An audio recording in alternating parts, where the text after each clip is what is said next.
자, 이번 시간은 공동소유라는 주제를 가지고 볼 텐데 조금 어려워요. 그래서 이 공동소유라고 하는 것은 눈에 보이지 않다 보니까 조금 관념적인 개념이 되게 됩니다. 그래서 이 공동소유는 총 세 가지 유형으로 구분을 해요. 첫 번째가 공유라는 개념이 하나가 있고요. 합유라는 개념이 있고요. 그 다음에 총유라는 개념, 총 세 개로 대별을 해보게 됩니다. 그래서 일단 기본 틀을 보게 되면 공유라고 하는 것, 자, 공동소유 유형이고요. 제일 중심축이죠. 그 다음에 합유라고 하는 것도 있을 수 있고, 그 다음에 총유라고 하는 것. 제일 이제 총유부터 먼저 판단을 하게 되면, 자, 지분권이 인정이 되느냐, 되지 않느냐를 가지고 지분권이 인정되지 않는 공동소유를 가리켜서 총유라고 부르게 됩니다. 예를 들어서 종중의 종원 등이 바로 종중의 부동산을 공동 소유하는 형태, 이게 바로 뭐가 된다?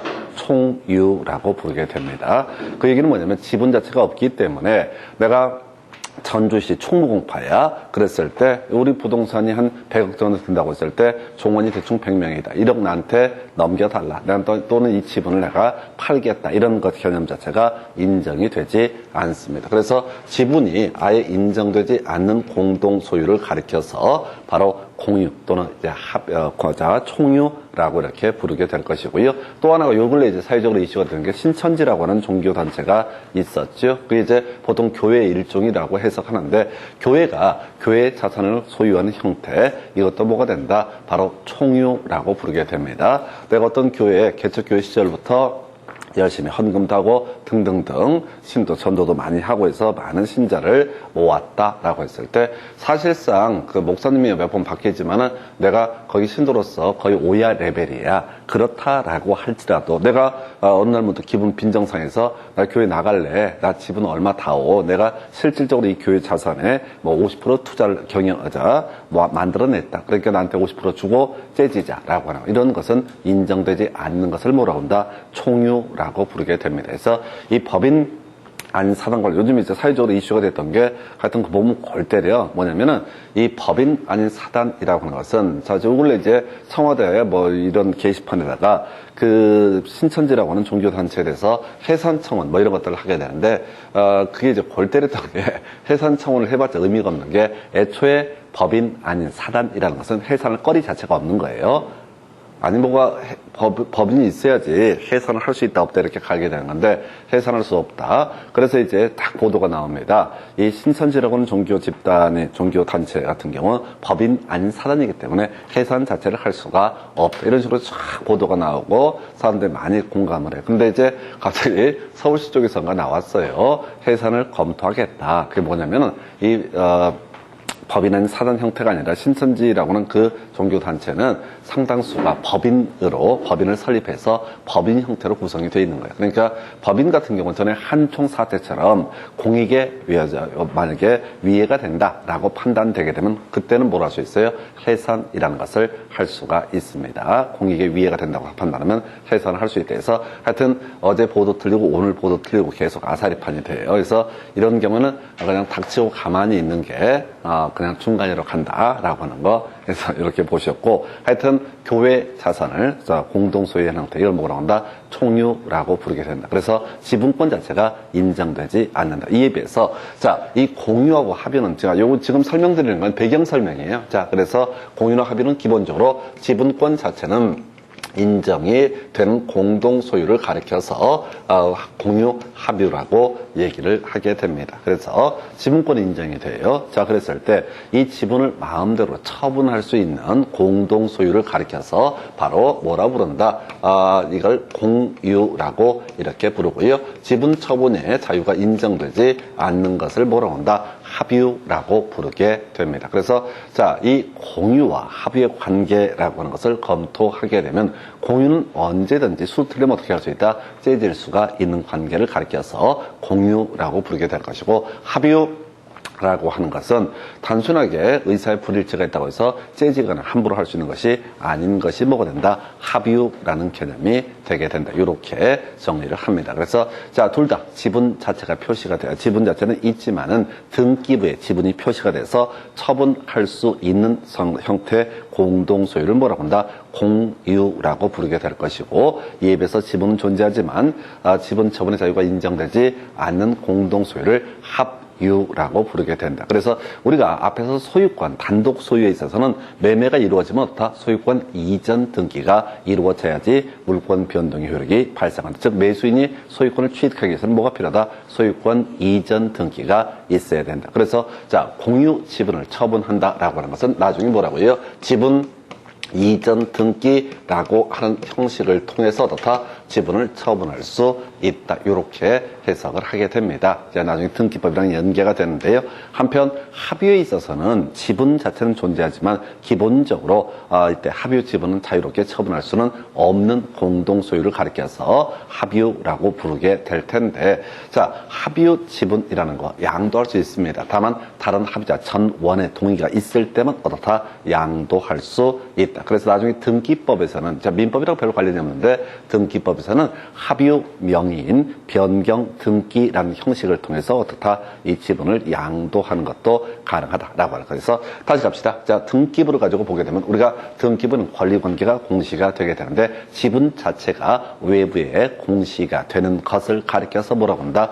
공유라고 부르게 될 테고, 지분 자체가 외부에 표시가 되지 않는 공동 소유를 가리켜서 합유라고 이렇게 정의를 하게 됩니다. 물론 대부분의 문제는 아까 말씀드린 것처럼 공유 또는 이제 구분 소유죠. 공유라는 개념과 연계가 되는데요.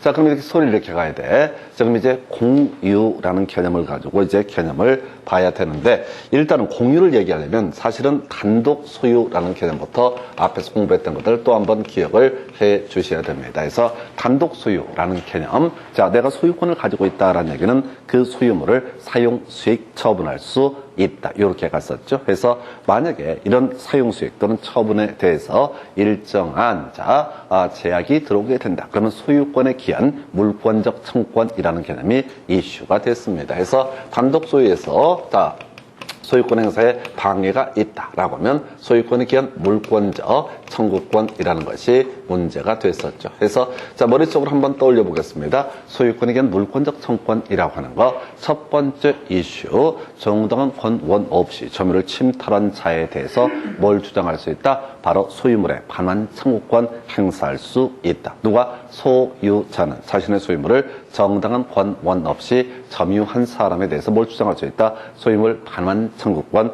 행사할 수 있다라고 해서 뭐 이런 경우 있었죠. 자, 토지 소유자가 있습니다. 어떤 사람이 자신의 토지에다가 만약에 불법적으로 건물을 축조하게 되면 그 토지 부분에 반환, 대지 인도 청구 소송을 제기할 수 있다. 이렇게 하나 살펴보셨고요. 그 다음에 전방에 배제 청구권이라고 해서, 자, 소유자 점유 침탈 외의 방법으로 자신의 소유권 행사를 방해하는 자에 대해서 방해 제거 등을 청구할 수 있다. 그래서 우리가 봤던 이슈가 자신의 토지에다가 누가 불법적으로 건물을 축조를 하게 되면 건물을 불법적으로 축조한 그 소유자한테 건물 철거를 주장할 수 있다. 자, 그 사람의 승계인에 대해서도 뭘 주장할 수 있다? 건물의 철거를 주장할 수 있다. 대신 임차인에 대해서는 뭐만 주장할 수 있다? 퇴거를 주장할 수 있다 해서 하도 오래전에 공부해서 기억이 나지 않습니다. 그래서 그 염치 없음에 대해서 한번 확인을 해보겠습니다. 뭐 엄청난 얘기하는 것 같은데 그냥 봐봐요. 소유권에 기한 물권적 청구권에서 진작 이걸 볼 걸 그랬네.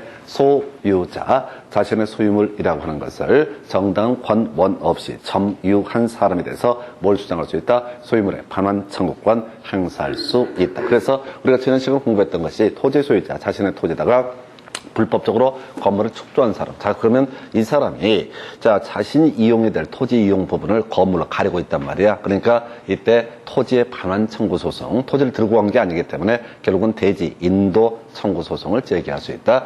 불법 건축물 축조한 사람의 승계인에 대해서도 어떻다? 대지 인도 청구 소송을 주장할 수 있다. 그 외에 지금 토지 임차인이라고 하는 사람, 임대인이 소유자라는 얘기야. 임차인은 소유자가 아니기 때문에 소유권에 기한 물권적 청구권, 소위 반환 청구권 행사할 수 없었던 것이고요. 대신 토지 소유자, 임대인을 대위해서 바로 소유물의 반환 청구권, 대위 행사할 수 있다. 이 얘기는 누구한테? 소유자, 임대인에게 돌려줘라라고 하는 것을 바로 대위 행사라고 불렀었죠. 그 다음에 이제 방해 제거 청구라고 하는 거. 자, 사용 권능에 대한 방해 제거, 방해가 있다라고 했을 때 점유 침탈 외의 방법으로 사용 수익 권능을 방해를 하고 있다라고 하면 누가 내 토지에다 불법적으로 건물을 축조하면 그 사람의 승계인에 대해서 건물 철거 청구를 할 수가 있었고요. 대신 그 건물의 임차인에 대해서는 철거 청구는 안 되고요. 소유자가 아니기 때문에 퇴거 청구만 할 수가 있다. 하나 더.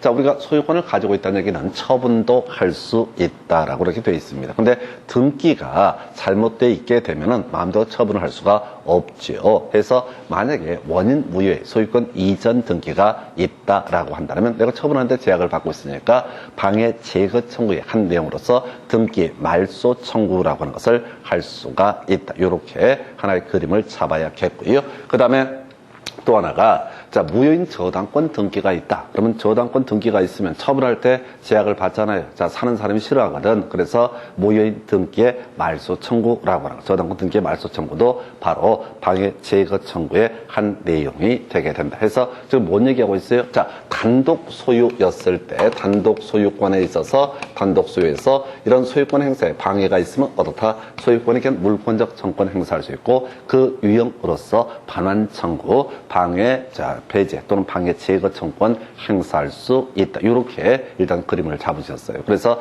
자, 우리 공유라고 하는 부분에 있어서 결국 이제 공동 소유의 한 형태이기 때문에 소유권에 대한 물권적 청구권 행사할 수 있다. 그래서 나중에 보시게 되면은 반환 청구권이라든가 또는 등기 말소 청구라고 하는 개념이 나오게 된다. 이게 이제 하나의 이슈가 되게 되겠죠. 자, 다음에 우리 소유자 뭐 할 수 있다? 사용 수익할 수 있고 처분할 수 있다라는 개념에서 자, 이제 공동 소유라는 개념을 확인을 해 보도록 하겠습니다. 자, 공동 소유. 자, 지분이라고 하는 것이 있었죠. 그래서 자, 일단은 자, 공동 소유에서는 지분 처분의 자유가 인정되게 된다. 그래서 아까 형식적으로 지분 이전 등기라는 형식을 취하게 될 것이다. 그래서 자, 공유자, 다른 공유자의 동의 받을 필요 없이 지 멋대로 자기의 지분에 대해서 처분하는 거 제약을 받지 않습니다. 또 자기의 어떤 공유 지분을, 물건을 포기하는 것도 가능합니다. 그래서 이런 경우 있죠. 자, 갑이라는 사람이 60%의 지분을 가지고 있고, 을이 40%의 지분을 가지고 있고,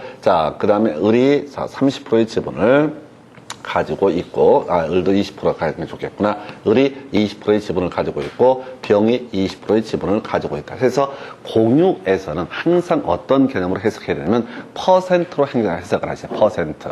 자, 그래서 퍼센트라는 개념으로 해석을 해야 돼요. 그래서 이게 제일 착각을 하는 게 면적으로 바로 다이렉트 들어갑니다. 갑은 이 토지의 60%를 60%에 해당하는 면적을 사용 수익할 수도 있고 아니란 얘기예요. 60%에 해당하는 토지의 사용 이익을 얻었다 누릴 수가 있다. 이런 논리 구조가 되게 되는 겁니다. 근데 이제 갑이라는 사람이 예를 들어서 상속인 없이 사망을 해버렸다라고 하면 이게 국공이 귀속되는 게 아니라 다른 공유자에게 지분 비율로 다 귀속이 되게 된다. 형식은요, 바로 지분 이전 등기 형식을 취하게 된다라고 하는 지분 이전 등기. 앞에서 단독 소유는 소유권 이전 등기였었고요. 공유에 있어서는 어떻다? 지분 이전 등기 형식을 취한다. 또 이 갑이라는 사람이 자신의 공유 지분권을 포기를 하게 되면은 결국은 을과 병에게 지분 비율로 귀속이 되게 될 텐데 형식은 뭐라고요? 지분 이전 등기까지 이루어져야지 어떻다? 물권 변동 효력이 발생한다. 다시 갑시다.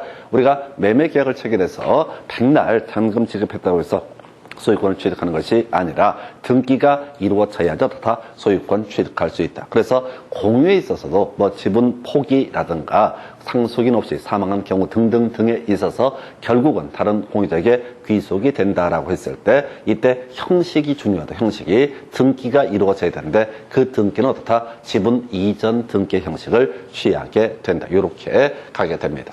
자, 공유에 있어서만 특수한 개념이 나오죠. 그래서 바로 분할 청구라는 개념, 분할이라는 개념이 나오게 됩니다. 그래서 자, 이게 이제 좀 사안이 복잡한데 대신 요거는 거의 뒤에 민법 186조, 187조 우리가 물권 다 공부한 다음에 총론 공부할 때 설명드리게 될 주제이기도 한데 이때 분할이라고 하는 게 두 가지가 가능해요. 예를 들어서 갑이 60%의 지분을 가지고 있고요. 을이 40%의 지분을 가지고 있다. 아까 갑과 을은 각각 다른 공유자의 동의 받을 필요 없이 어떻다? 바로 지분 처분의 자유가 인정됐었다. 그래서 공유는 언제든지 수 틀리면 어떻게 할 수 있다? 째질 수가 있다라고 하는 거. 결합도가 낮은 공동 소유를 공유라고 부르게 됩니다. 그런데 자, 지분을 파는 것이 아니라 이 토지를 쪼개는 방식을 통해서도 어떻게 할 수 있다? 바로 째질 수가 있다. 이게 이제 분할 청구라는 개념이 될 텐데, 예를 들어서 이 분할 청구는 두 가지 형식, 원칙은 협의에 의한 분할이라고 해서, 자, 협의에 의해서 어떻게 할 수 있다? 분할할 수 있다. 그 다음에 또 하나가 재판에 의해서도 어떻다? 분할할 수 있다라고 해서, 우리가 먼저 협의한 분할 볼까요? 갑이 예를 들어서 1000평짜리 토지라고 치고 두 사람이서 합의를 봐서 갑이 600평, 을이 400평으로 협의를 하게 되면 이렇게 땅을 쪼개게 됩니다. 그럼 이제 협의, 분할을 먼저 했던 거예요. 분할을 먼저 첫 번째 했습니다. 그럼 앞쪽을 A, 뒤쪽을 B라고 했을 때 A 토지 등기부를 보면 갑이 60%의 지분을 가지고 있고 을이 얼마? 40%의 지분을 가지고 있다. 지금 토지만 분할을 한 거야. 지금 다시 1000평짜리 토지에 대해서 갑과 을이 협의에 의해서 분할을 하기로 했다고요. 그래서 600평하고 400평으로 토지를 일단 쪼갰어. 근데 땅을 쪼갰다 뿐이지 실질적으로 등기에 옮겨갔다는 얘기는 없거든요. 그래서 B 부분을 보게 되면 어떻게 갑이 60%, 을이 40%에 이렇게 등기가 표시가 되게 됩니다. 아까 우리 공유라는 것은 뭐라고 그래요? 지분이 표시가 되는 공동소유를 뭐라고 한다? 공유라고 부르게 됩니다. 자, 그래서 협의에 의해서 분할을 한다는 얘기는요. 지금 이제 토지를 일단 첫 번째 단계가 뭐가 있다? 토지를 분할을 해야 될 것이고 두 번째가 뭘 한다고요? 지분 이전 등기라는 것을 해야 된다라고 할 거. 이제 핵심이 이거죠. 토지에 대한 협의한 분할이라고 하는 개념은 지분 이전 등기가 이루어져야 된다. 그래서 지금 현재 A 부분을 갑이 소유하기로 했다. 그러면 을의 지분을 누구한테? 갑에게 지분 이전 등기가 이루어져야지 어떻다? 갑은 A 토지 전부를 소유권을, 단독 소유권을 취득을 하게 된다. 별게 없어요. 단계만 기억하시면 돼. 일단 땅을 하나 분할을 해야 돼. 쪼개야 돼. 두 개로. 그리고 나서 뭐가 필요하다? 지분 이전 등기. 그러면 B 토지를 을이 소유하기로 약정이 돼 있고 그렇게 분할을 했다면 이때 갑의 지분을 어떻다? 을한테 넘겨주는 지분 이전 등기까지 이루어져야지 어떻다? 각각의 소유자는 단독 소유권을 취득을 하게 된다. 이제 이게 기본 구조예요. 해서 등기 있어야지 어떻다? 각각 단독 소유권을 취득할 수 있다. 이런 구조가 될까. 이게 협의에 의한 분할이라는 개념이 되는 거예요. 자, 근데 재판에 의한 분할이라고 하는 것이 있게 됩니다. 해서 법원의 판사가 야, 갑이 600평 갖고 을이 400평 가져라고 해서 자 이렇게 판결을 내려버렸어. 그러면 이제 A 부분을 보니까 갑이 얼마? 60%, 을이 40%. B 부분을 보니까 갑이 60%, 을이 40% 이렇게 돼 있다고 치자고요. 자, 협의한 분할과 그 다음에 재판에 의한 분할 두 개를 분석을 차이를 보게 되면 일단 협의에 의한 분할은 땅 쪼갠 다음에 뭐까지 이루어져야 돼? 지분 이전 등기까지 이루어져야지 실질적으로 갑과 을은 각각 단독 소유권을 취득을 하게 된다. 이렇게 가는 거고요. 재판에 의한 분할. 법원의 판사가 야, 갑이 600평 이만큼 더 갖고 을이 요거 400평 가져라고 이렇게 전제를 하게 해서 토지 분할을 이렇게 형성 판결이라고 해서 재판을 통해서 토지를 두 개로 쪼개게 된다. 그러면 이때는 등기 전이라 할지라도 다 갑은 전체 소유권을 취득을 합니다. A 부분에 을은 전체 부분, B 부분에 대한 소유권을 취득을 하게 됩니다. 그래서 협의한 분할은 지분 이전 등기라는 것이 필요하고 재판에 의한 분할이라는 것은 지분 이전 등기가 안 됐다라고 할지라도 다 바로 갑은 단독 소유권을, 을은 단독 소유권을 각각 취득을 한다. 근데 갑이 이걸 누구한테 만약에 병한테 팔고자 한다. 그러면 이때 지분 이전 등기를 하면 되는 겁니다. 이때 가서 지분 이전 등기를 해도 되는 거야. 자, B란 토지를 갑을 병정이라는 사람한테 팔고자 한다. 그때 가서 어떻다? 팔아먹기 위해서 뭘 한다? 지분 이전 등기를 하는 것이지 굳이 등기를 안 해도 갑과 을은 각각 A, B 두 개 토지에서 단독 소유권을 취득 취득을 하게 된다. 그래서 나중에 이제 우리가 물권법 총론에서 논의하게 될 주제가 바로 이 이야기가 되는 거야. 그래서 재판에 의한 판결에 의한 분할이라고 하는 것은 등기 없이도 물권 변동 효력이 발생한다. 그 다음에 협의에 의한 분할에 있어서는 어떤 등기해야지 물권 변동 효력이 발생하게 된다. 이렇게 공유라는 개념을 이렇게 정리하고 있어요. 그래서 분할의 자유 관련해서 다시 갑시다. 자, 지금 몇 번 할 얘기인데 분할은 두 가지 형식으로 이루어진다. 협의인 분할은 등기해야지 실질적으로 각 단독 소유권을 취득할 수 있고 재판에 의한 분할 같은 경우는 등기가 안 된 상태에서 단독 소유권을 갖기는 하지만은 다만 나중에 팔아먹기 위해서는 어떻다 등기해야지 효력 발생한다. 이렇게 가게 됩니다. 이게 이제 하나의 출제 이슈가 되겠고요.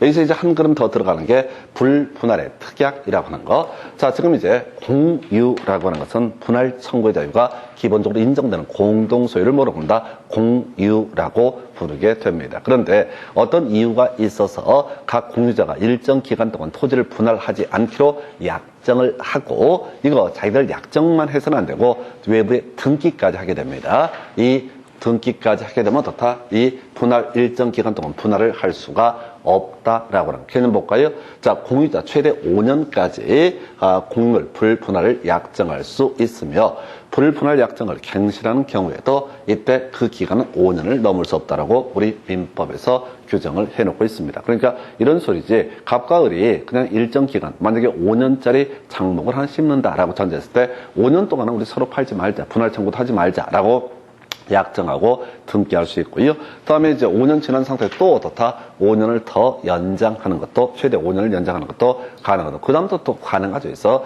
이건 이제 당사자 의사의 합치에 따른 것이기 때문에. 다만 등기해야지 불분할의 약정은 자, 제3자에 대해서 주장을 할 수 있다. 그래서 이 공유물 분할 금지의 특약을 등기하지 아니했다면 이때 각 공유자 지분의 양수인에게 대항할 수 없다. 이게 무슨 얘기냐면 이런 식이죠. 갑이 60%의 지분을 가지고 있고 을이 40%의 지분을 가지고 있다. 그리고 이 사람들은 등기부에 60대 40의 지분이 표시가 되어 있고 거기다가 등기부에 보니까 분할하지 않기로 불분할의 특약이 되어 있다라고 한번 해보겠습니다. 이 상태에서 을이 병한테 자신의 지분을 팔았다라고 했을 때 병이 이 지분을 산 다음에 갑에 대해서 분할 청구를 할 수가 있을 것이냐? 이건 안 된다는 얘기지. 불분할 특약이 있다면 등기가 되어 있다면 이때는 분할 청구를 할 수가 없다라고 할 것. 이렇게 이제 가게 되고 한편 만약에 등기를 안 했다, 자기들끼리 의사 합쳐만 있었다라고 한다면 이렇게 등기가 안 된 것을 가지고 갑이 분할 못해줘라고 주장할 수는 없다라는 의미가 되겠습니다. 그래서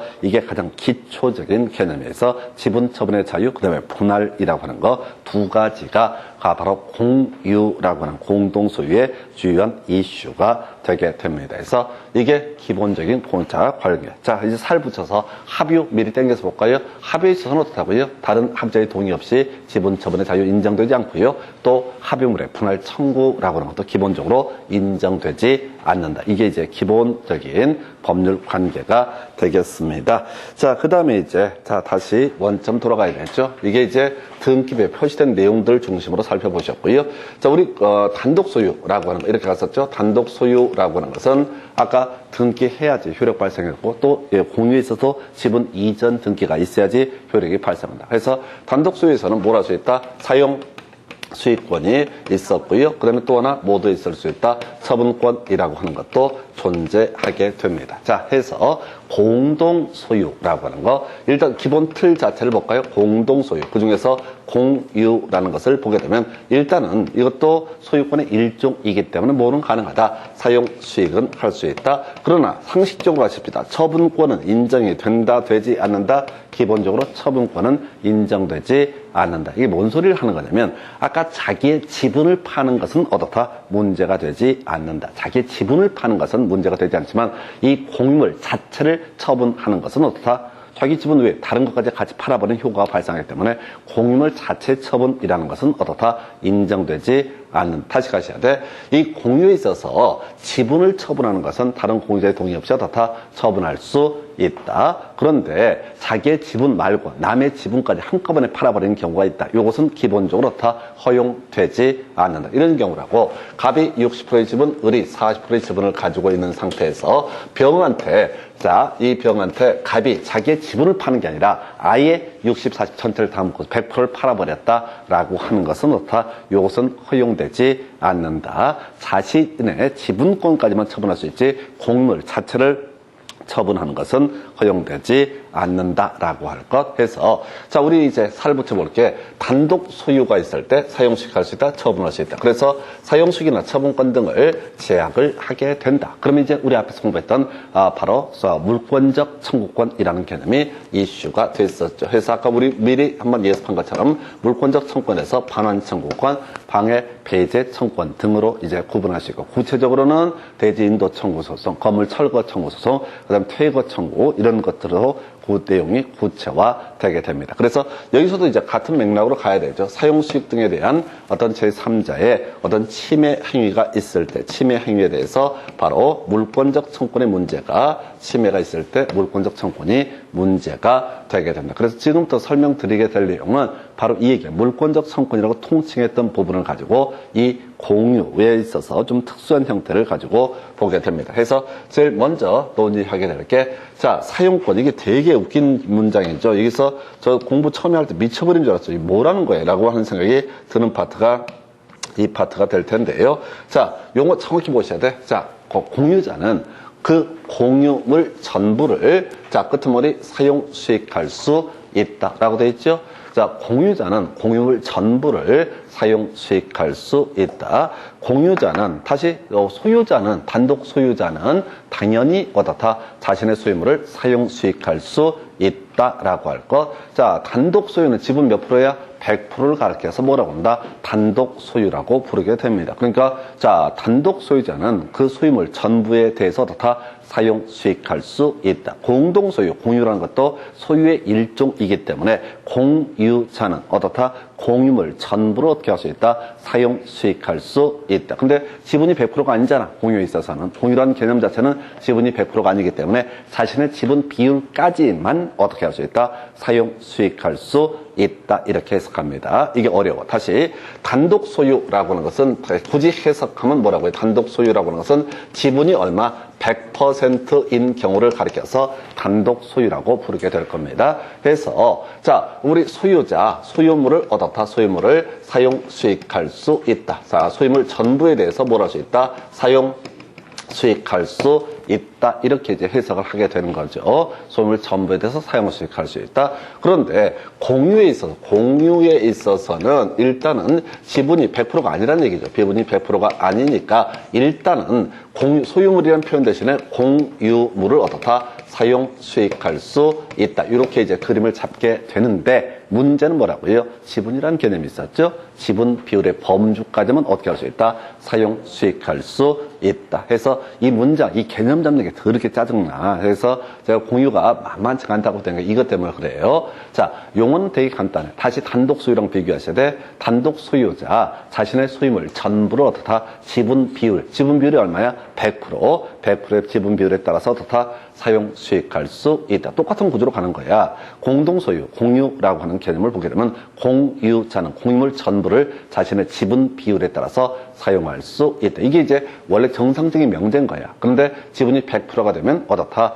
지분 비율 전부에 대해서 지분 비율이 전부니까 아무 문제가 안 되는 거고. 자, 지금 이제 문장을 보면 이런 식이야. 자, 경우의 수를 갑이 60%의 지분을 가지고 있다. 을이 40%의 지분을 가지고 있다.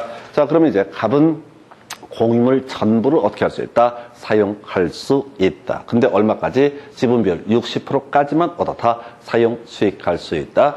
을은 공유물 전부를 사용 수익할 수 있다. 근데 한계가 있죠? 지분 비율까지만 사용할 수 있다. 그럼 해석하면 이런 식이야. 갑은 이 공유물 전부를 사용 수익할 수 있다. 만약에 1000평이라고 했을 때 제1주의자 1000평이라고 했을 때 지금 1000평을 사용 수익할 수 있다는 얘기입니까? 아니면 600평을 사용 수익할 수 있다는 얘기입니까? 이게 이제 포인트가 되는 거야. 다시 문장 그대로 가야 돼. 공유자는 공유물 전부를 사용 수익할 수 있다라고 돼 있어. 그럼 1000평 사용한다는 얘기야? 600평 사용한다는 얘기야?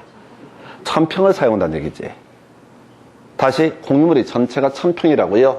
개념 잡으셔야 돼. 자, 문장 가다자고, 자, 공유자는 공유물 전부를 사용, 수익할 수 있다. 라고 되어 있죠? 기본 명제. 공유자는 공유물 전부를 사용, 수익할 수 있다고요. 전부는 몇 평이야? 1000평이라고, 1000평. 1000평을 어떻게 할 수 있다? 사용, 수익할 수 있다. 그러니까 갑은 이 전체 1000평을 다 사용, 수익을 할 수가 있는 거예요. 한편 을도 공유물 전부 1000평을 어떻게 할 수 있다? 사용, 수익할 수 있다. 그대로 가는 거잖아요. 공유자는 공유물 전부를 사용, 수익할 수 있다라고 되어 있다고. 그러면 갑이 60% 지분, 을이 40% 지분을 가지고 있대. 갑도 전부를 사용, 수익할 수 있고 을도 전부를 사용, 수익할 수 있다. 근데 만약 단독 소유면은 자신의 지분 비율 100%에 대해서 사용, 수익하니까 별로 따져 물을 지르기 없게 되는데 얘는 지분 비율에 따라서 사용, 수익할 수 있다. 그래서 소리가 어떻게 되면 갑이 만약 이 1000평, 전체 공유물 1000평을 다 사용, 수익했으면 여기서 이익이 발생하겠죠? 1000평을 통해서 사용하는 이익이 있을 거란 말이야. 그러면 60%까지만 어떻다? 사용, 수익할 수 있다니까 이때는 600평을 사용한다는 얘기가 절대 아니야. 면적이 아니라 수익으로 계산해야 돼. 이 토지의 사용 이익이 만약에 1000평을 사용했을 때 1000만 원의 수익이 발생한다 라고 했을 때 이 사람이 얻을 이익은 얼마야? 600만 원까지만 자기 이익이죠. 그러면 400만 원에 대해서는 어떻다? 40% 부분에 대해서는 토해내야 된다. 전문용어로 토해내야 된다. 이렇게 가는 거야. 다시, 자, 을이라는 사람은 공유물 전부를 어떻게 할 수 있다? 사용할 수 있다. 1000평을 모두 어떻다? 사용할 수 있다. 근데 지분 비율까지만 어떻다? 사용할 수 있다고 했으니까 이 사람은 만약에 1000평을 통해서 얻게 되는 게 1000만 원이면 그 중에 600만 원 어떻다? 토해내야 된다라는 의미가 되는 거야. 60%는 어떻다? 토해내야 된다. 이걸 우리가 부당이득, 반환이라고 부릅니다. 자신의 지분 비율을 뛰어넘어서 얻게 된 이득은 부당한 이득이기 때문에 그 상대방, 다른 공유 지분권자에게 반환을 해야 된다. 이게 이 개념 잡는 게 제일 어려워. 이 공유하시게 되면 대부분 60% 지분을 가지고 있다 그러면 지 멋대로 600평을 쓸 수가 있다 이렇게 해석을 해버리면 큰일 나. 600평을 쓰는 게 아니라 전체를 사용할 수 있다. 대신 지분 비율까지만. 그러면 자신의 지분 비율을 뛰어넘는 사용에 대해서는 금액으로 계산하는 게 제일 편해요. 그 금액을 누구한테? 다른 공유자에게 토해내야 된다. 부당이득으로 어떻다? 반환해야 된다라고 하는 거. 이렇게 개념 잡는 거. 이게 저도 그렇고 여러분들도 그렇고 공유 공부할 때 제일 힘든 게 자꾸 이제 60% 하면은 그 마음속이 자꾸 600평이 돼. 600평이 되면 안 돼요. 왜? 토지 위치에 따라 가치가 달라지잖아. 서로 뒤지고 먹고 할 거란 말이야. 내가 도로 쪽 가까운 쪽에 땅 쓸까 이런 식으로 얘기해버리면 말이 안 된단 말이야. 그럼 맨날 시험 문제 구성할 때 지분 60%를 가지고 있는 사람은 600평을 사용 수익할 수 있다. 이런 식으로 문제 구성을 하게 됩니다. 안 된다는 거야. 해서 공유물 전부를 어떻다? 사용 수익할 수 있다. 이게 이제 기본 구조가 되게 될 거고 공유물 전부를 어떻다? 사용 수익할 수 있다. 이렇게 논의를 하게 되겠고요. 대신 어떻다? 지분 비율이라고 하는 거. 여기서 이제 파생되는 주제. 그러면 이제 서로 자, 보십시다. 갑도 사용을 하겠다고, 을도 서로 사용을 하겠다고, 이 공유물 전부를 사용하겠다고 대판 싸우는 수가 있겠지. 그래서 어떻게 한다? 이거 누가 사용을 할 건지 결정하는 방법. 바로 지분의 과반수로 그 사용에 관한 관리가 이제 사용을 의미하거든요. 누가 사용할 것인지를 결정하는 것을 관리라고 부르게 되는데 바로 지분의 과반수로 어떻다? 그 사용 수익에 관한 부분을 누가 사용할지를 결정을 하게 된다라고 이렇게 되어 있어요. 그래서 만약에 이제 갑이라고 하는 사람이 자기가 직접 사용을 하고 싶으면 어떻다? 자, 내가 다 사용할 거야. 대신 내가 40% 부분에 대해서는 부당 이득으로 주면 될 거 아니야. 이렇게 갈 테고 또 갑이 자기가 사용 안 하면서 너가 사용하고 싶다고? 그럼 너가 사용해. 대신 60% 지분에 대해서는 나한테 그 부당이득으로 줘야 돼 라고 얘기할 수 있다. 그래서 이게 바로 공유에 있어서 지금 이제 관리 방법의 결정, 과반수의 지분으로 결정을 하게 된다. 그런데 자, 요 근래 이제 나왔던 것 중에 골 때리는 게 하나가 나왔었어요. 뭐가 있었냐면 바로 갑이라고 하는 사람이 99%의 지분, 을이라는 사람이 1%의 지분의 공유 관계가 있습니다. 이렇게 되어 있어요. 그리고 나서 자, 이 갑이라고 하는 사람이 어떻게 하는 거냐면 자, 이걸 관리 특약을 할 때 을이 전부 사용하기로 한다. 관리 특약이라고 하는 것을 맺으면서 전부 어떻다? 을이 사용하기로 한다라고 특약을 맺었다고. 좀 엽기적인 사안이지. 근데 이 관리 특약이라고 하는 것을 이렇게 맺고 이 갑이 자신의 지분을 누구한테 병에게 팔아버린 경우가 있다. 이게 문제가 되게 된다고. 그럼 병의 입장에서는 당연히 99%의 지분을 가지고 있으면 내가 사용하고 내 주도로 이 공유물을 사용할 거라고 믿고 지분권을 샀다고. 근데 와보니까 관리특약이라는 게 있다는 거야.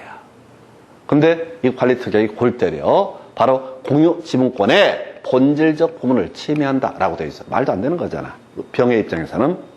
갑의 지분을 산 병의 입장에서는 자신의 사용수익권 등은 다 배제가 된 그런 특약이 있다. 그러면 이런 것은 어떻다? 바로 이 병에 대해서 특정 승계인에 대해서 효력이 미치지 않는다. 용어 체크하겠습니다. 우리가 포괄 승계라는 개념이 있고 특정 승계, 특별 승계라는 개념이 있었죠. 포괄 승계는 상속과 포괄 유증처럼 하나의 법률 원인에 의해서 수많은 권리물과 동시에 이전하는 것을 뭐라고 한다? 포괄 승계라고 부르게 될 테고, 매매나 증여에 따라서 하나의 원인에 따라서 하나의 권리가 이전되는 것을 특별 승계 또는 특정 승계, 용어를 혼용했어요. 특정 승계 또는 특별 승계, 같은 말입니다. 특별 승계나 특정 승계는 같은 용어라고. 근데 판례에서 쓰이는 데마다 어디서는 특정 승계라는 표현을 쓰고 어디서는 특별 승계라는 용어를 쓰게 됩니다. 그래서 지분권을 매수한 병에 대해서는 어떻다? 효력이 미치지 않는다. 이렇게 가게 됩니다. 자, 관리 비용은요 간단해요. 지분 비율로 부담을 하게 된다라고 해서, 자, 정리하겠습니다. 이게 되게 간단하면서도 이 개념 잡기가 어려워. 자, 공유자, 자, 어떻게 한다고요? 공유물 전부를 사용할 수 있다. 근데 조건이 있다고요? 바로 지분 비율까지만. 그래서 갑이 60%, 을이 40%인 사안에서 갑이 전부를 어떻게 할 수 있다? 사용할 수 있다. 을이 또 전부를 사용할 수 있다. 근데 자신의 지분 비율을 뛰어넘는 부분은 부당 이득이니까 다른 공유자에게 나중에 그 이익을 얻었다. 그에 해당하는 금액을 부당 이득으로 반환하면 되는 문제이고, 일단 그렇게 봤었고요. 한편 이 서로 사용하겠다고 다툼이 있는 경우가 있다. 그래서 이 관리특약이라는 것이 문제가 되는데, 이 관리특약 누가 사용할 것인가를 결정하는 것을 관리특약이라고 부르게 됩니다. 그래서 이 관리특약이라고 하는 것을 가지고 쟁점을 삼게 되면, 관리특약이라는 것을 갖고 쟁점을 삼게 되면은 과반수의 지분으로 다 결정을 하게 된다라고 이렇게 되어 있고요. 자, 관리특약, 이게 만약에 공유지분권의 본질적 내용을 침해할 때 그 특약은 어떻다? 효력이 무효, 이렇게 가게 됩니다. 그래서 자, 여기까지가 좀 어려워요. 자, 그래서 바로 파생되는 주제, 공유물의 배타적 사용 수익에 따른 바로 부당이득 반환 청구라는 개념 설명드리도록 하겠습니다.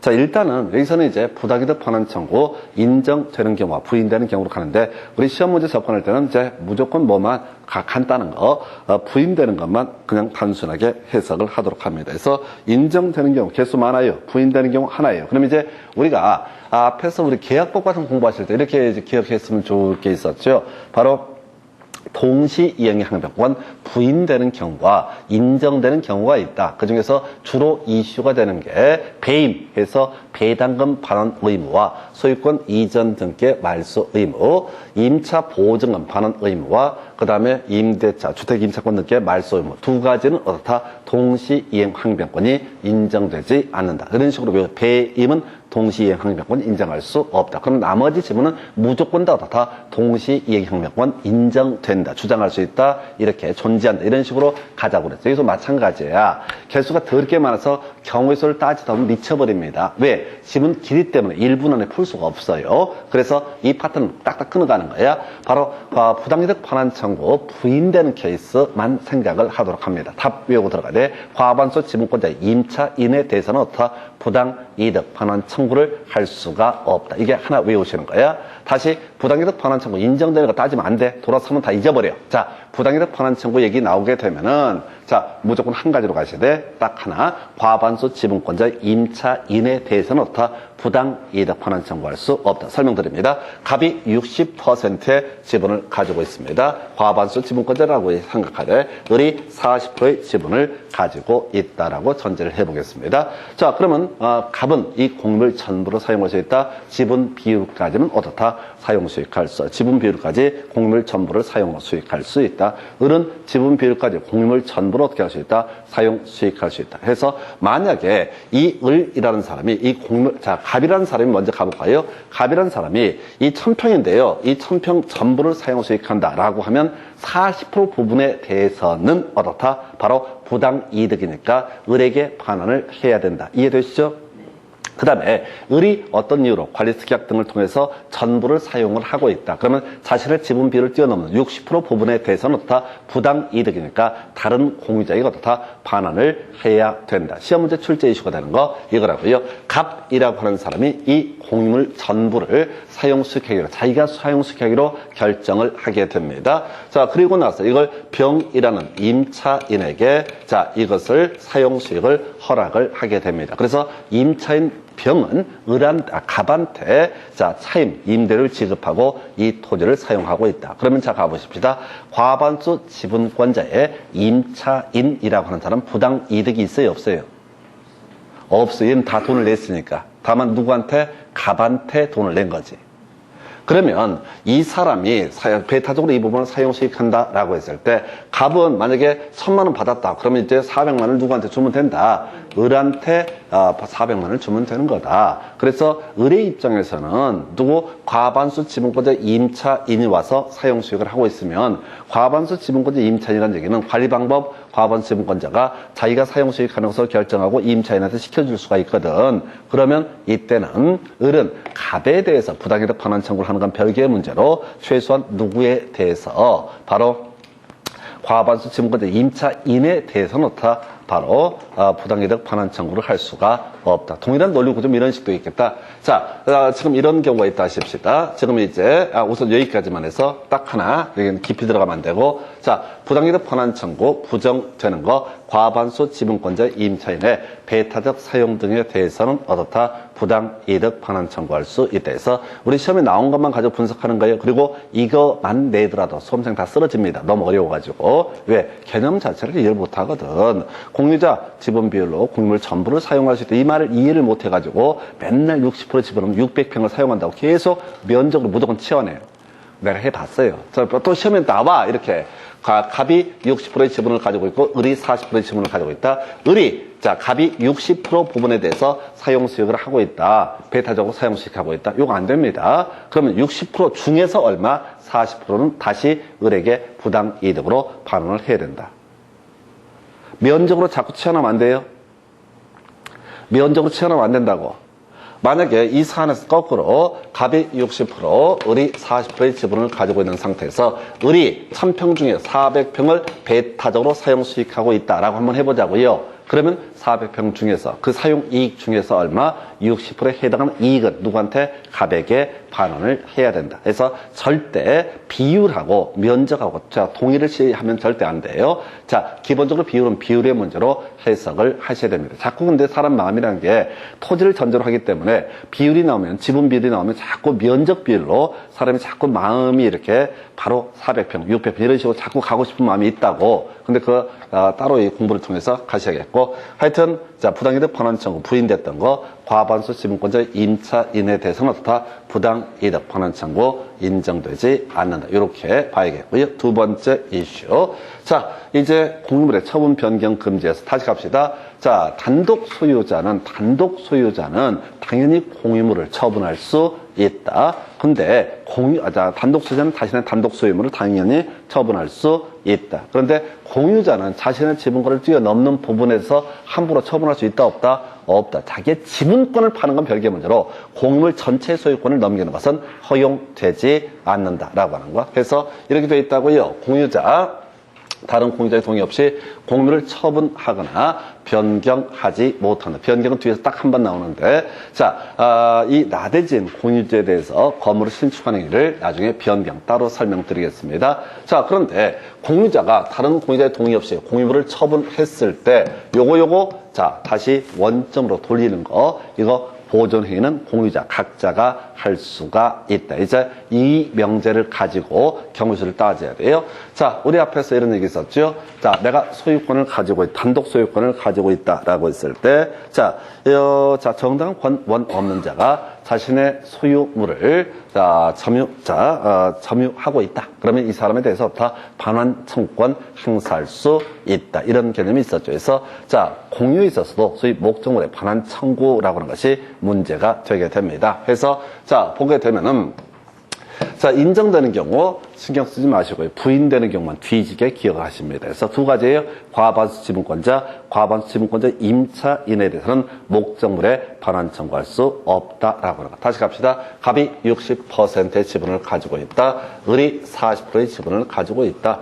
앞에서 우리가 관리 방법 결정을 통해서 지분의 과반수로 관리 방법을 결정을 한다라고 되어 있습니다. 그래서 갑이 이 전부를 사용 수익하기로 관리 방법을 결정을 했습니다. 그럼 갑은 어떻게 할 수 있다? 전부를 사용할 수 있다. 여기까지 문제가 되지 않아. 물론 갑이 전부를 사용을 하게 되면 이 부분에 대해서는 뭘 해야 된다? 부당 이득으로 을에게 40% 지분에 해당하는 이익을 반환해야 되는 건 별개의 문제로 갑은 일단 이 부분을 갖다 전부를 사용할 수 있다. 그랬을 때 을이 지분 받는 건 별개의 문제로 갑에 대해서 소유물을 반환해라, 공유물을 반환해라 라고 하는 것은 주장을 할 수 없죠. 갑은 전부를 사용할 권능이 있으니까 지분의 과반수로 관리 방법을 결정한다라고 했으니까 이건 문제가 되지 않습니다.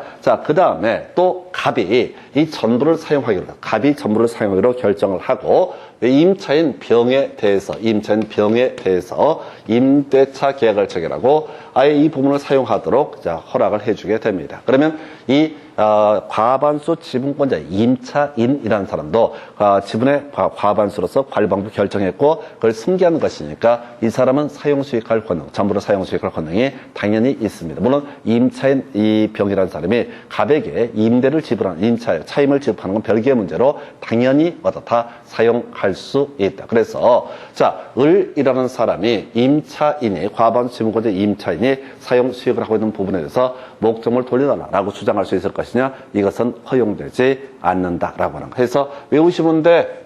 반환 청구할 수 있다. 물론 이때 목적물의 반환 청구라는 표현 대신에 대지 인도 청구 이런 표현을 쓸 수도 있습니다. 뒤에 지문 가지고 분석할 텐데 핵심 이슈가 되는 게 반환 청구 부인되는 거 기억하셔야 돼. 지금 우리가 몇 개 외우는 거 되게 힘들어요. 그래서 과반수 지분권자의 임차인에 대해서는 어떻다? 바로 목적물의 반환 청구로 다 허용되지 않는다라고 할 것, 이렇게 보셨고요.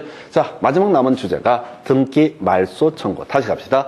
등기가 무효인 등기가 있게 된다. 무효인 등기가 있게 되면 어떻다? 이 등기를 지워달라라고 하는 거, 이걸 등기 말소 청구라고 부르게 됩니다. 다시요. 어떤 등기가 무효인 등기. 예를 들어 볼까요? 갑소유 X 부동산에 대해서 갑이 소유자입니다. 을이 불법적으로 서류를 조작해서 자기 명의로 등기를 가져갔다. 그러면 앞에서 우리 공부할 때 처분 권능의 방해 배제 청구라고 해서 갑은 을에 대해서 등기 말소를 청구할 수 있다. 또는 갑소유 X 부동산에서 병이 아무 권한 없이 저당권 설정 등기를 해놓은 상태다. 서류 조작해서. 그러면 이 저당권 등기는 뭐가 된다? 무효가 되기 때문에 갑은 저당권자 병에 대해서 뭘 주장할 수 있다? 저당권의 말소 등기를 청구할 수 있다. 이게 이제 등기법이랑 연계가 되는데 미리 기억하셔야 게 어떤 등기가 무효인 등기다라고 하게 되면 등기부에서 지워달라고 주장하는 것을 뭐라고 합니다? 말소 등기 청구. 이게 필요해요, 절차적으로.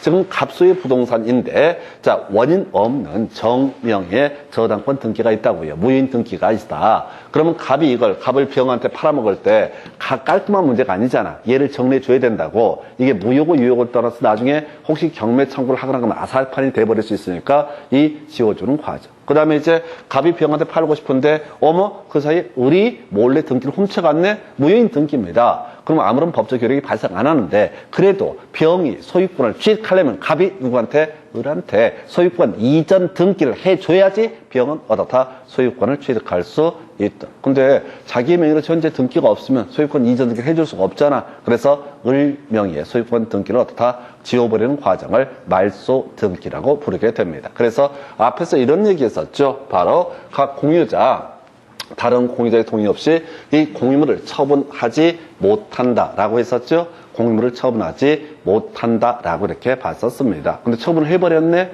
그러면 무효인 등기인 부분이 있겠죠? 이때 이걸 우리가 등기의 말소 청구라고 부르게 됩니다. 다만 시험 문제를 접근해 가실 때는 이렇게 가시는 게 편하고 좋습니다. 어떻게 접근을 할 거냐? 바로 자, 시험 문제 구성할 때는 지분 비율의 보험제에서 등기 말소를 청구할 수 있다라는 개념이 하나가 있게 되겠고요. 그리고 또 하나 이슈가 되는 것이 등기 전부에 대해서 말소를 청구할 수 있다라고 하는 거, 이렇게 두 가지 경우의 수로 나눠서 보게 됩니다. 자, 그래서 자, 요거를 이제 어떻게 접근을 해야 되는 거냐? 일부라도 진실이 숨어 있으면 어떻다? 지분 비율의 보험제에서 등기 말소를 청구할 수 있다. 그리고 순생 거짓말이면 어떻다? 등기 전부에 대해서 말소를 청구할 수 있다. 해서 요건 내용 들어보면 간단해요. 예를 들어서 볼까요? 자, 갑이 60%의 지분을 가지고 있고 을이 40%의 지분을 가지고 있는 상태에서 어떤 이유로 갑이 을의 지분을 지분 이전 등기 형식을 빌어서 전체를 지 단독 소유로 만들었습니다. 그러면 자, 여기에서 자, 전부가 어떻게 하다 보니까 등기가 전부가 갚게 된다라고 등기가 돼 있다고, 그러면 이 중에 60%는 뭡니까? 진실에 해당이 됩니다. 60%는 진실에 해당이 되는 거야. 그래서 자, 이때 을은 자신의 지분 비율의 범주에서 어떻다? 등기 말소를 청구할 수 있다. 이런 식의 논리 구조야. 해서 이런 게 하나가 있겠고요. 또 이런 경우도 있겠죠. 자, 갑이 60%의 지분을 가지고 있고 을이 40%의 지분을 가지고 있는 상태에서 이 갑이 지 전체 자기의 지분뿐만 아니라 을의 지분까지 같이 묶어서 병한테 뭘 하게 된다? 이전 등기를 해주게 됩니다. 그러면 이 중에서 60% 부분에 대해서는 어떻다? 유효한 것이고 40% 부분은 어떻다? 무효가 된다. 그러면 을은 뭘 할 수 있다? 자신의 지분 비율의 범주에서 바로 병명으로 넘어간 등기에 대해서 등기 말소를 청구할 수 있다. 그런데 제일 골 때리는 게 이런 경우죠. 자, 갑과 을이 60대 40의 지분을 가지고 있는데 이때 어떤 경우가 있을 수 있다. 병이 아무 원인 없이 원인 무효로 이 지분을 훔쳐서 자기 명의로 등기를 했다. 그러면은 자, 이 전부가 뭐가 된다? 무효가 되게 되죠. 그때 갑이 굳이 을한테 연락하지 않고 뭘 할 수 있다? 지분 비율의 범주에서 가 아니라 등기 전부의 말소를 청구할 수 있다. 이런 식의 논리 구조예요. 해서 자, 다시 을도 병에 대해서 뭘 할 수 있다? 등기 전부의 말소를 청구할 수 있다라고 하는 거. 자, 응용 한번 들어가 볼까요? 이런 경우 있다 하십시다. 제일 어려운 게 이런 경우죠. 갑이 60%의 지분, 을이 40%의 지분, 병이 20%의 지분, 20%의 다시 이거를 갑이 60%, 그 다음에 갑이 60%의 지분, 그 다음에 을이 20%, 병이 20%의 지분을 가지고 있습니다. 자, 이 상태에서 경우수를 한번 따져보겠습니다. 자, 이 갑이 자신의 을과 갑을 병 정에 대해서 자신의 60% 지분과 그 다음에 누구의 을의 20%의 지분을 자, 갑을 병 정에게 양도하는 지분이자 등기 자체를 넘겨버리게 됩니다. 자, 그러면은, 자, 을의 입장에서 한번 생각해 볼게요. 자, 지금 토탈 80% 지분이 넘어갔는데, 병한테 80% 지분이 넘어갔는데, 을의 입장에서는 자신의 지분 비율의 범주에서 등기, 말소를 청구할 수 있다. 이게 뭔 소리냐면, 60%는 진실이죠?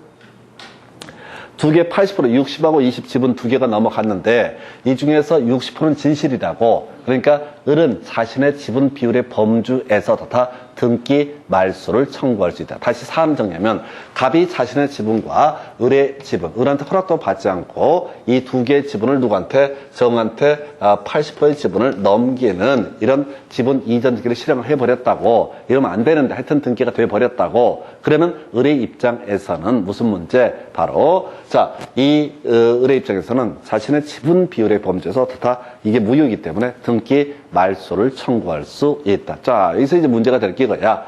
병이라는 사람이 있습니다. 병이라는 사람이. 자, 지금 갑과 을의 지분이 80%가 정한테 넘어갔어요. 그러면 자, 병이라는 사람이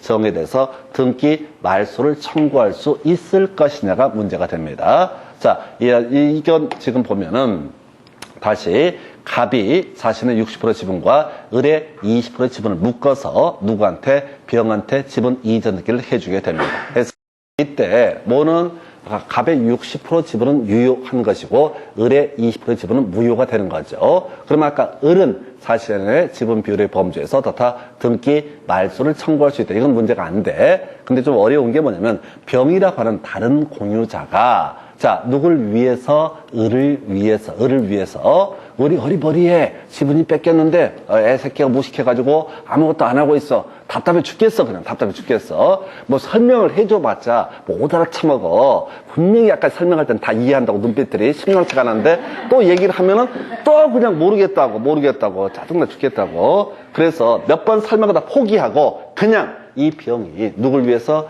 을을 위해서 지분 비율의 범죄에서 등기 말소를 청구할 수가 있느냐가 문제라고. 안 된다고 이게. 자기랑 아무 관계가 없잖아.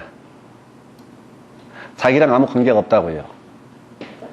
다시 지금 문제를 풀어갈 때 지분 비율의 범죄에서 등기 말소를 청구하느냐 등기 전부에 대해서 말소를 청구하느냐를 검토할 때 전부가 순생 거짓말이게 되면 어떻다? 등기 전부에 대해서 말소를 청구할 수 있고 일부라도 사실이 있다면 어떻다? 이때는 지분 비율의 범죄에서 등기 말소를 청구할 수 있다. 이렇게 가게 되는 거예요. 자, 그래서 자 지금 갑이 자신의 지분과 을의 지분을 정한테 넘겼다라고 하면 갑의 의사는 유효한 것이니까 60% 유소, 유효, 그 다음에 을의 지분은 뭐가 된다? 무효가 되게 된다. 그래서 을은 자신의 지분 비율의 범죄에서만 어떻다? 등기 말소를 청구할 수 있다. 갑이 뭐 넘기는 걸 다 가지고 말소 청구할 이유가 없는 것이죠. 그래서 이렇게 되는 것이고 다만 항상 이 지분 비율이 됐든 등기 전부의 말소가 청구가 됐든 간에 본질이 뭐라고요?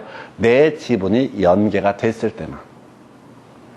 내 지분이 엮여서 전부가 무효가 된다라고 하게 되면 어떻다? 등기 전부의 말소를 청구할 수 있는 것이고 내 지분과 관련해서 일부가 진실이게 되고 일부가 무효가 되면 일부에 대해서 어떻다? 말소 청구를 할 수 있다. 그럼 이런 경우 봐볼게요. 지금 갑과 을의 지분, 80%의 지분을 정이라는 사람이 훔쳐가게 됩니다. 원인 무효로. 갑도 몰라. 을도 몰라. 오밤중에 와서 누가 정이라는 사람이 80% 지분을 가져가는 거야. 그럼 전부가 무효죠? 그럼 갑도 이 등기 전부에 대해서 어떻다? 말소 청구를 할 수 있고 을도 어떻다? 이 전부에 대해서 말소 청구를 할 수가 있다. 이렇게 가는 거예요. 그럼 병은 할 수 있다 없다? 없다고. 자기 지분이 연계가 안 되니까. 이게 문제 풀어갈 제일 까다로운 게 항상 자신의 지분이 연계가 됐을 때 자신의 지분이 연계가 됐을 때 전부가 무효이면 어떻다? 전부의 말소 청구. 그 다음에 자신의 지분을 포함해서 일부가 무효면 자기의 지분 비율의 범죄에서 어떻다? 말소 청구를 할 수가 있다. 이렇게 갑니다. 그래서 이게 제일 까다로워. 요즘에 조금 출제민도가 떨어지는데 자 정리해 드리겠습니다. 이 파트까지. 자 주요 이슈. 나머지는 뭐 이제 지문 보면 간단하게 갈 테고 자 부당이득 반환 청구. 부인되는 것만 기억하십시다. 부당이득 반환 청구 안 되는 거. 과반수 지분권자 임차인에 대해서는 어떻다? 부당이득 반환 청구할 수 없다라고 하는 거 이렇게 되어 있고요. 그 다음에 두 번째 이슈. 자, 목적물의 반환 청구 부인됐던 거 과반수 지분권자 또는 과반수 지분권자 임차인에 대해서는 어떻다? 바로 자 목적물의 반환 청구할 수 없다라고 하는 거. 세 번째 등기 말소 청구라고 하는 거 자신의 지분을 포함을 해서 전부가 무효가 되게 되면 어떻다? 이때는 각 공유자 바로 등기 전부의 말소를 청구할 수 있다. 자신의 지분 비율을 포함해서 일부가 무효가 됐을 때는 어떻다? 이때는 자신의 지분 비율의 범죄에서 등기 말소를 청구할 수 있다라고 하는 거. 이렇게 가게 됩니다. 근데 자신의 지분이 매개가 되지 않게 되면 괜히 나서서 전부든 일부든 말소 청구를 하는 것은 어떻다? 허용되지 않는다. 그러니까 이게 완전히 체화가 돼 있어야 돼요. 그래서 여기까지 보시고 잠시 끊었다가 나머지 공동소유 설명드리겠습니다.